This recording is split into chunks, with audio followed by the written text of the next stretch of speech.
todos, bienvenidos una vez más a Revelados, ya los estaba extrañando. Hoy tenemos un tema súper interesante, muy importante, que no es nada más ni nada menos que la libertad de expresión. Y para ello, bueno, ¿quién más podía venir que no, sino aparte amigos de la casa, grandes abogados? El doctor Javier Barraza, abogado, doctor en Derecho y máster en Derecho Administrativo, y el doctor Andrés Prieto Fasano, doctor en Ciencias Jurídicas, Sociales, abogado también y amigo de la casa, como dije recién. Un gusto tenerlos en el estudio, como siempre. A ustedes. Bueno, vamos a hablar de un tema que la gente se pregunta mucho, le interesa, y más que nada en estos tiempos, ¿no? Que está todo tan tergiversado, los mensajes no son claros, nos confundimos también. Nada más y nada menos con un requisito fundamental de un Estado de Derecho en democracia, que es la libertad de expresión. Que obviamente también va de la mano de los límites, porque tampoco uno puede hacer ni decir lo que se dé la gana, porque también no puede estar agrediendo a alguien del otro lado, medir consecuencias. ¿Cómo podemos empezar abordando este tema?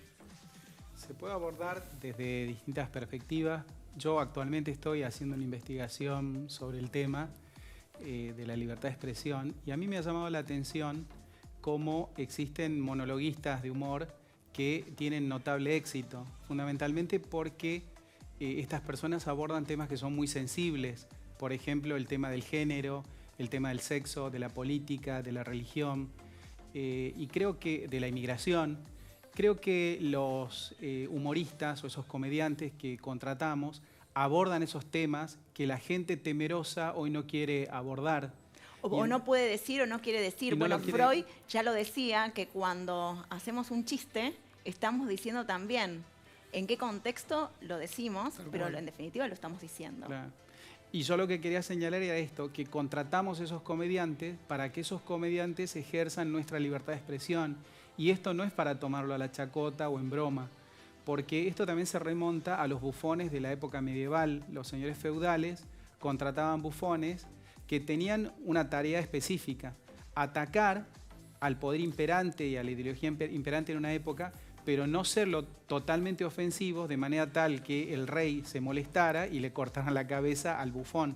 Entonces, hacer humor político siempre ha sido algo peligroso y al mismo tiempo requería de mucho ingenio. Hay autores que han abordado ese tema y han tenido un final trágico. En Estados Unidos, Lenny Bruce hizo humor político y tuvo un final trágico. David Letterman, Jay Leno en Estados Unidos hacen humor político. Les está permitido hacer ciertos comentarios políticos, pero esos mismos comentarios, esos chistes que ellos hacen, al otro día nadie se animaría a repetirlos. Este es un punto entonces central de la libertad de expresión. ¿Por qué tenemos tanto miedo de opinar de determinados temas? ¿Y por qué? Si supuestamente vivimos en un Estado democrático de derecho, vivimos en una república. Pero acá comparto lo que dice el doctor. Los derechos, y más el derecho a la libertad de expresión, que es un pilar fundamental de un Estado democrático, los derechos no son absolutos. Claro. Si bien la Constitución Nacional, los tratados internacionales nos reconocen el derecho a la libertad de expresión, libertad de prensa, estos derechos no es absoluto. ¿Qué significa? Que yo no puedo decir una barbaridad o injuriar a una persona. ¿Hasta dónde acá se pone en equilibrio la libertad de expresión sin perjudicar a otro? Bueno, es lo que estábamos hablando recién también, y de la necesidad de sanciones, ¿no? Porque esto se ve en muchos ámbitos. Lo ves de repente entre chicos, después estos chicos son grandes y que no son sancionados, o ves que de repente padres miran para otro lado, no se hacen cargo, pero esos chicos van a crecer con el mensaje de que decir lo que quieras, hacer lo que quieras, total, no pasa nada. ¿Cómo podemos corregir eso? Y hoy en día, como bien vos decís, Vero, con las redes sociales, WhatsApp, Facebook, Instagram, es como hay una libertad muy mayor. Twitter, vivimos, no sé, anotando por ahí y diciendo lo que uno piensa. Pero yo creo que tenemos que ser cuidadosos y muy respetuosos, porque la verdad que a veces se ofende a muchas personas. Es más, hacen cuentas falsas para injuriar a otras personas. O sea, acá que la justicia y nosotros tenemos que tratar de poner un freno siempre y cuando la libertad de expresión pueda estar sin vulnerar o perjudicar o generar un daño a la otra persona, ¿no? Entonces, acá creo que está bueno el ejemplo de dar a los chicos y a todos los actores de la sociedad el respeto al prójimo siempre, ¿no? Es fundamental. Y me sumo también lo que estaba hablando del tema de los chistes, el cómo dice, porque también hay programas de televisión, realities, que uno piensa, o es un programa humorístico o es un programa político. Bueno, ese es el tema central. Hay programas, yo me acuerdo del programa Gran Cuñado del año 2009, donde se dirimía una elección legislativa. Entonces los políticos eran parodiados por un grupo de actores. Entonces, ¿ese era un programa de humor o era un programa político? ¿Y qué era? Porque a mi juicio era un programa eminentemente político. Claro. Los políticos estaban interesados en ir al programa y estaban muy interesados en no ser avergonzados por los actores que los caricaturizaban. Si mal no recuerdo, dentro de esa época o más adelante, porque si esto fue en el 2005... 2009. Bueno, 2009, bueno. Unos años antes estuvo de presidente de la Rúa, que después, posteriormente, se vio ridiculizado también en este tipo de realities, pero también, o sea, uno que esté en el medio, trabaja en el medio desde hace mucho tiempo, es como que hace esa división de lo que es fantasía y lo que es realidad. Pero muy poca gente lo puede también manejar, ¿no? Y más aún una persona que es un político, no es un actor ni un cómico. Entonces, ¿cómo se toma? Ahí está el límite. Si esa persona está dispuesta... O no. Tal cual. Y el perjuicio que después le puede llegar a ocasionar, o no, o se lo toma en broma. Sí, como que es una línea muy delgada. Y debemos recordar nosotros los abogados que el derecho exime cuando hay un animus jocandi, una intención de broma, que ahí se muestra que no hay un daño en perjudicar. Por eso están eximidos en estos programas cuando se hace humor, claro. Hay una intención, un animus jocandi, se dice en el derecho, que es esa intención de que era una broma y no había una intención, un dolo, un daño en generar un perjuicio a la otra parte, ¿no? Lo que pasa es que en ese caso concreto, en el caso de Gran Cuñado, no era simplemente una broma. Era mucho más que una broma. Claro. Era un programa eminentemente político, donde los políticos no querían ser ridiculizados. Incluso se llegó a ridiculizar a la Presidenta de la Nación. El orden institucional exige ciertos límites a la figura presidencial. Bueno, eso está bueno también. Lo más dramático de todo esto es que como la libertad de expresión, que está fundamentada en la palabra escrita o verbal, fue sustituida por la imagen. Eso es lo más dramático de nuestro tiempo. Nosotros hablamos de libertad de expresión, pero en ese programa lo último que quedaba era la imagen. Sí. Da para pensar lo que alguna vez dijo Jefferson, que la libertad iba a ser la posibilidad de escribir o de decir algo, que quedó sustituida por una imagen. Claro, también uno dice, al ser la persona pública, es como que está expuesta, pero también volvemos a lo mismo, ¿hasta qué punto, no? Por otra parte también, uno cuando hace televisión, lo que busca es captar audiencia. Algunos, bueno, son más elitistas por el tipo de programa, otros programas más populares tienden a también escuchar lo que la gente quiere ver o decir, ¿no? Claro. O qué hablar del otro día.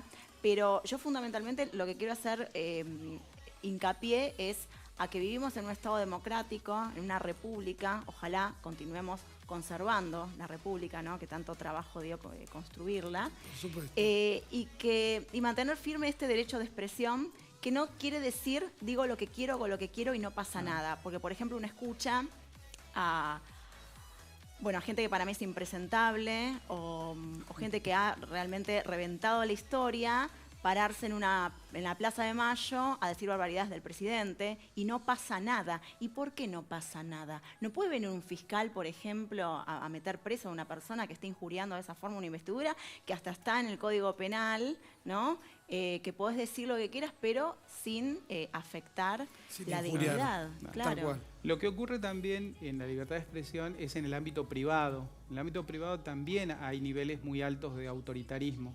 Un ejemplo clásico, en una discusión familiar, el padre, para no seguir con la discusión, le dice al hijo, bueno, vos tenés tu opinión y yo tengo la mía. En realidad lo que está haciendo el padre es cerrar una discusión y evitar cualquier tipo de debate. Claro, está cerrando un diálogo. Está cerrando porque un diálogo. Está evitando llegar a la reflexión. Y eso es lo que veo yo en términos generales que pasa mucho. Hay una grieta que nos atraviesa, que muchos también del otro lado todavía siguen fomentando con esto de cortar y cerrar la posibilidad de llegar a una reflexión, de unirse en pos a un país mejor, ¿no? Porque siempre la terminan pagando el pueblo. Hoy, Vero, los tiempos actuales que nos demanda la sociedad y la República Argentina, citamos el consenso y el diálogo como una herramienta de transformación para la sociedad. Sí. En todos los espacios. Es una necesidad. O sea, es una necesidad obligatoria y que hay que dejar las rivalidades históricas, el River Boca, lo traspolo al fútbol que nos caracteriza a los argentinos, para hacer mesa de diálogo y consenso, donde todos, manteniendo nuestras convicciones e ideologías, podamos dialogar con el otro, escucharlo, respetarlo, que siempre unidos vamos a salir adelante. Porque como siempre tengo oportunidad en este programa de decir, la Argentina para mí es el mejor país del mundo. Elegido hasta por los extranjeros. Exacto, Sí. pero necesitamos de diálogo y consenso con los trabajadores, con las cámaras empresarias, con la iglesia, con Sí. todos los actores de la sociedad para poder salir adelante. Y para eso es fundamental la libertad de expresión. Pero también respeto. me sumo a lo que decís, el respeto, fundamentalmente, que no porque estén pidiendo algo, reclamando algo, te corten durante 3 días una avenida, que te están coartando también tu derecho a trabajar, ¿no? Exacto. Que es tu derecho, quizás gente que no tiene nada que hacer o que viven de la nada misma, entonces bueno, pero ponerse firme con eso, porque es también un mensaje que dio la sociedad en estos tiempos, cortar con todo eso porque estamos cansados de eso también. Me gustaría que cierren con un mensaje, con este tema tan relevante, ¿no? Que es nada más y nada menos, como dije al comienzo del programa, la libertad de expresión. Bueno, a mí lo que me gustaría señalar es esto, que la libertad de expresión requiere voces disidentes. Nosotros hemos establecido en nuestra sociedad paradigmas como toda opinión, todas las opiniones son válidas. Lo que cabría preguntarse, ¿es eso cierto? Tal cual. Porque si yo opino de cardiología con René Favaloro, mi opinión no es válida. Lo que pasa es que la democracia garantiza que cada uno pueda sostener hasta una opinión absurda, ridícula. De un todólogo. Claro, pero en definitiva, eso lo garantiza la democracia. Pero decir mi opinión es tan válida como la de otro no aporta nada No es a la válido. discusión. Claro. Y otro paradigma también que yo he escuchado mucho en las discusiones, en una discusión una persona tiene argumentos sólidos y el otro para cortar la discusión le dice, mira, yo tengo mi opinión, te pido que respetes mi opinión, vos siempre el mismo autoritario y que no admitís otras perspectivas. Y en realidad lo que está haciendo esa persona es llevar adelante una coartada para mostrarlo al otro como autoritario, cuando en realidad él no tiene argumentos. Seguro. La democracia requiere eso, debate, consenso, diálogo, lo que señaló el doctor. Andy. Agradecerte a vos porque vos sos un ejemplo de lo Bueno, que es la más libertad de allá de expresión eso. y de prensa. Yo escucho todo.